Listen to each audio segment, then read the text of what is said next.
Bonjour et bienvenue. Aujourd'hui, on aborde une question assez surprenante venue de nos sources. Pourrait-on vraiment apprendre le français, ou du moins améliorer son apprentissage, pendant qu'on dort? Bonjour. Oui, c'est une idée intrigante, hein. On va regarder ça de plus près avec des extraits d'un guide, l'épisode 86, Apprendre le français en dormant. D'accord. Alors notre objectif ici, c'est de décortiquer un peu la logique scientifique derrière cette idée, selon ce guide, et puis de voir quelles techniques concrètes il propose. C'est ça. Alors, sur le plan scientifique, la source explique que le cerveau, il ne s'arrête pas complètement la nuit. Il y a des phases spécifiques, Oui. notamment le sommeil léger, où on reste un peu sensible au son, et le sommeil paradoxal, celui des rêves, où l'activité cérébrale est intense.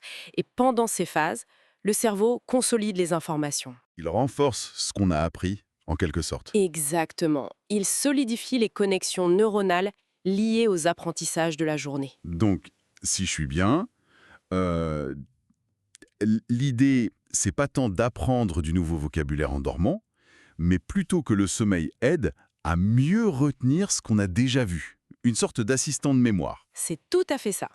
Et c'est une nuance vraiment importante que la source souligne. Ce n'est pas du tout une méthode miracle ou autonome.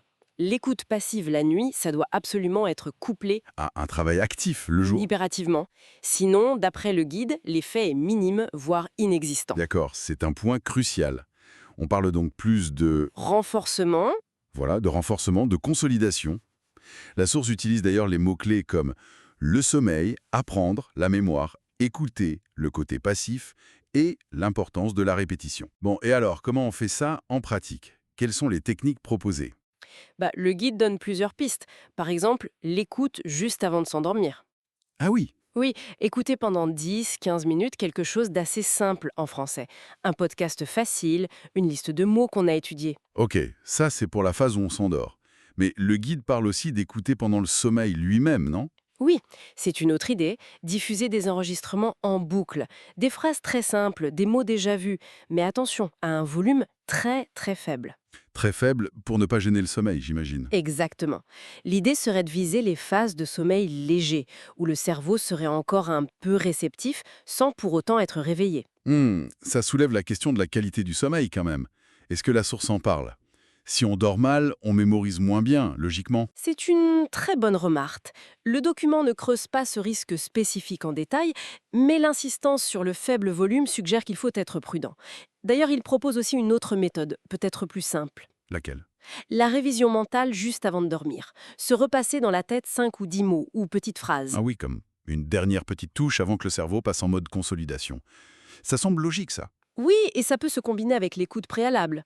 Le guide suggère même d'associer des images mentales aux mots, genre entendre soleil, imaginer une plage. Pour ancrer un peu plus. Voilà. Et un dernier point, la préparation.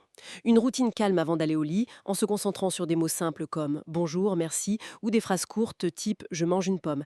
Et surtout, pas d'écran. D'accord. Donc en gros, l'espoir d'apprendre une langue passivement en dormant, euh, c'est un peu limité. Mais l'idée d'utiliser le sommeil pour mieux fixer ce qu'on a déjà étudié, ça tient la route selon cette source. C'est exactement le message clé du document. Le sommeil ne remplace jamais l'étude active, la pratique consciente. C'est juste un potentiel allié pour renforcer, pour consolider. C'est plus réaliste comme approche. On optimise un processus naturel, on ne le remplace pas. Tout à fait. On ne devient pas bilingue en dormant, mais on aide peut-être un peu le cerveau à organiser ce qu'on lui a donné pendant la journée. C'est bien résumé. Et ça ouvre une petite porte, une réflexion qui va un peu plus loin que la source. Si cette écoute passive peut influencer la mémoire des mots, même un tout petit peu. Oui. Ouais. Et est-ce qu'à long terme, ça pourrait, de manière très subtile, commencer à tenter la structure de nos pensées ou même le langage qu'on utilise dans nos rêves, dans cette nouvelle langue? C'est une question intéressante, non?